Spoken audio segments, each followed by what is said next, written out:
story time لمّا شدّيت بنت من شعرها ومسحت بيها الأرض. ثانية واحدة كده قبل ما تقولوا عليّا إن أنا مفترية، الكلام ده من وأنا صغيرة ها، تمام. وبعدين البنت دي أصلًا كانت في KG2.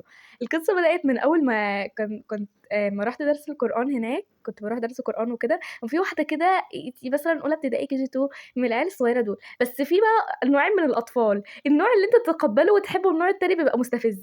هي بقى من النوع المستفز ده، اللي هو تزنن وتننن وحاجة في قمة ف بعدين كانت كان اللعب والهزار بتاعها بقى اللي هو بجد في الدرس وكده، اللي هي تقعد بتلعب مع العيال كده إنها تعضّهم اللي بشعرها بتشدّها من شعرها وتعضّهم وكده، وبيقعدوا يلعبوا معاها ويهزروا معاها على أساس إنها طفلة وبتضرب عادي وتضرب براحتها، وبعدين هو إيه ده معلش، هو إيه ده معلش اللي هو اللي تضرب براحتها هو إيه معلش.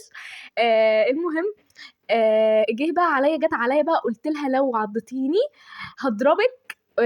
قُلت لها كده خوّفتها، هي بقى ما خافتش، هي عضّتني، قُلت لها: "لو عملتيها تاني هامسح بيكِ الأرض." قدّام الMiss كانت شايفانا طبعًا يعني من غير أي شيء، لإن هي عارفة إنها شقية وكانت عاملة دوشة وما أعرفش إيه وإلى ما ذلك يعني.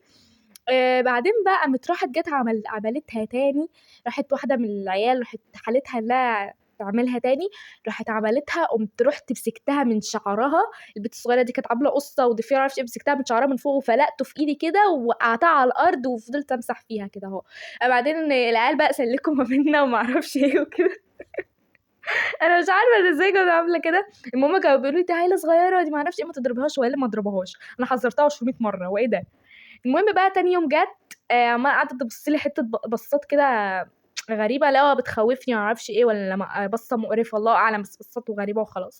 بعدين بعدها بقى تالت يوم قامت راحت جابت أمها وجاية بتقول لي: "هو أنتِ بتضربي بنتي من غير سبب ليه؟" قُلت لها: "هو إيه اللي من غير سبب؟ هي كانت بتعضّني معلش، كانت بتعضّني." حتى اسألي miss فعلًا قالت كده كده الstory time خلصت. قولوا لي بقى هو أنا كان معايا حق إن أنا أقتلها والّا لأ؟ كانت شوية وأخلّص عليها.